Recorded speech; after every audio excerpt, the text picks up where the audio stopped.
Welcome to Red Hunters Algo. हमारी company last 12 years से existing है और हम ट्रेडिंग एल्गोरिदम बनाने का काम कर रहे हैं। हम आपकी रिक्वायरमेंट के हिसाब से ट्रेडिंग व्यू, मेटाट्रेडर 4, मेटाट्रेडर 5 और पाइथन में कोडिंग कर रहे हैं। हमारे पास इंडिया के कई क्लाइंट हैं जो अपनी ट्रेडिंग स्ट्रैटेजी के हिसाब से हमारे पास कोडिंग करवाते हैं और एल्गो ट्रेडिंग कर रहे हैं। हमारी कंपनी के क्लाइंट की रिक्वायरमेंट के हिसाब से जिस एल्गोरिदम की ज़्यादा डिमांड रहती है उस हिसाब से हमने कुछ फेमस इंडिकेटर और ऑप्शन सेलिंग के लिए auto buy, auto sell trading software Python पर बनाए हैं। आज हम हमारे बोलिंगर बैंड रिवर्स एल्गोरिथम के बारे में बात कर रहे हैं। आज हम रेड हंटर्स सॉफ्टवेयर में कैसे काम करना है इसके बारे में इंफॉर्मेशन आपको प्रोवाइड करेंगे। इससे पहले कुछ इंपॉर्टेंट इन्फॉर्मेशन समझ ले, जैसे कि ये ट्रेडिंग स्ट्रैटेजी में काम करने के लिए आपका ट्रेडिंग अकाउंट एंजल 1 में होना चाहिए। आप जब ये ट्रेडिंग सॉफ्टवेयर खरीदेंगे तब हमारा सेल्स रिप्रेजेंटेटिव एनीडेस्क के माध्यम से आपके पीसी या वीपीएस में ये सॉफ्टवेयर इंस्टॉल करेगा। हमारी कंपनी के किसी भी सेल्स रिप्रेजेंटेटिव के साथ आपके क्लाइंट आईडी के सिवा कोई और डिटेल शेयर नहीं करनी है और किसी और के साथ भी क्लाइंट आईडी के सिवा कभी कोई और डिटेल शेयर न करें। आपकी सभी डिटेल्स यानी एपीआई की 4 डिजिट पिन, TOTP, ये सब smartapi.angelabroking.com वेबसाइट पर अपना अकाउंट क्रिएट करके ये एपीआई की 4 डिजिट पिन, TOTP आपको मिल जाएगा। अकाउंट कैसे क्रिएट करना है उसका PDF हमारे पास उपलब्ध है और हमारी वेबसाइट पर भी उपलब्ध है। जब आप सॉफ्टवेयर खरीदेंगे उस टाइम आपको शेयर कर देंगे। अब हम आते हैं हमारे सॉफ्टवेयर की स्क्रीन पर। हमारे सॉफ्टवेयर के राइट साइड कॉर्नर में एपीआई की 4 डिजिट पिन और TOTP एंटर करना है, जो सिर्फ एक बार एंटर करना है, उसके बाद वो सॉफ्टवेयर में सेव हो जाएगा। सॉफ्टवेयर में सबसे पहला पैरामीटर है स्क्रिप्ट। वहाँ आपको अपना स्टॉक्स, इंडेक्स या कोमोडिटी का नाम लिखना है, वह चाहे ONGC, Nifty, bank Nifty, crude oil या गोल्ड, जिसमें भी आपको काम करना है वह स्क्रिप्ट का नाम आपको कैपिटल लेटर में ही लिखना है। सेकंड पैरामीटर है क्वांटिटी। यह आपको फ्यूचर और ऑप्शन में काम करना है तो आपको लॉट के हिसाब से क्वांटिटी एंटर करनी है। एग्जाम्पल के लिए, अगर आप निफ्टी फ्यूचर में ट्रेड करना चाहते हैं तो क्वांटिटी में 25 एंटर करना है। क्रूड ऑयल में ट्रेड करना चाहते हैं तो क्वांटिटी में 100 एंटर करना है। जितने साइज का लॉट है उतना ही फिगर एंटर करना है। अगर आप इक्विटी में ट्रेड करना चाहते हैं तो आपको अपनी मर्जी के हिसाब से क्वांटिटी एंटर करनी है। थर्ड पैरामीटर है एक्सपायरी डेट। यह आपको फ्यूचर, ऑप्शन, कमोडिटी में काम करना है तो आपको स्क्रिप्ट की सही एक्सपायरी डेट इनपुट करनी है।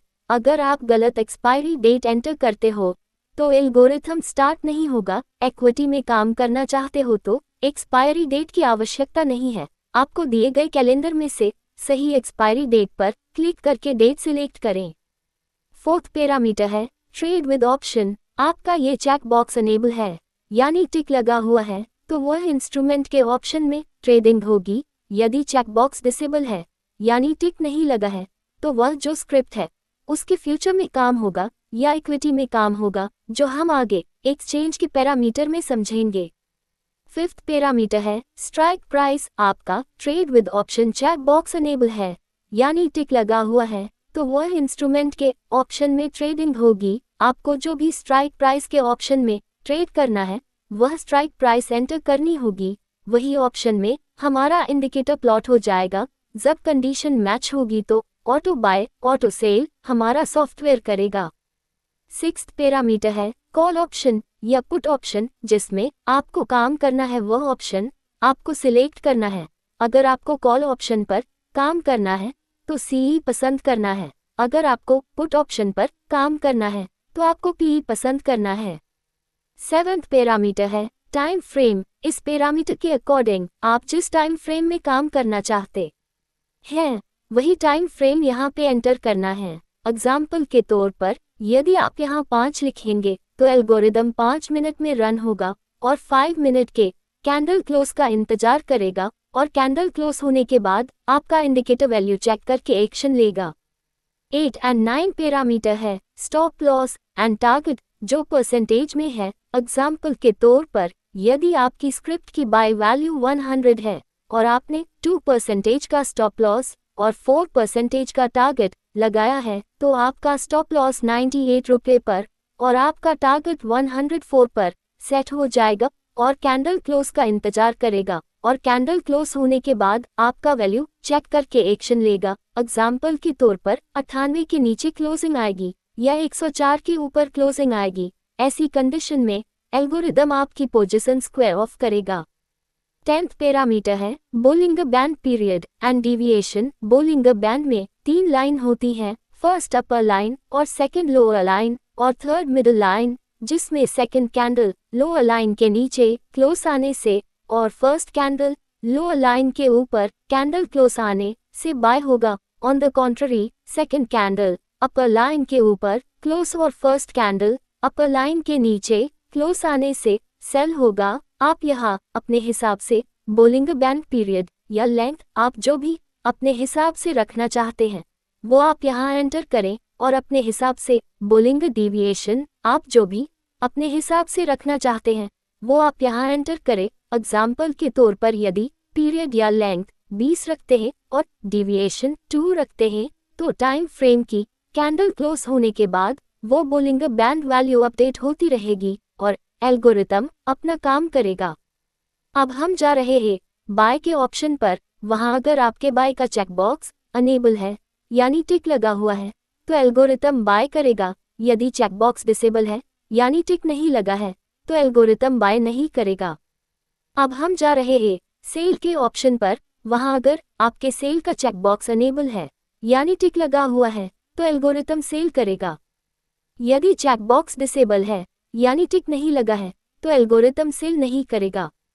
हमारे सॉफ्टवेयर की सबसे अच्छी बात यह है कि अगर आप सिर्फ बाय करके ही ट्रेड करना चाहते हैं और सेल का ट्रेड नहीं करना चाहते तो सिर्फ बाय चेकबॉक्स को इनेबल करें और सेल के चेकबॉक्स को डिसेबल करें। ऑन द कॉन्ट्ररी अगर आप सिर्फ सेल करके ही ट्रेड करना चाहते हैं तो और बाय का ट्रेड नहीं करना चाहते तो सिर्फ सेल चेकबॉक्स को इनेबल करें और बाय के चेकबॉक्स को डिसेबल करें।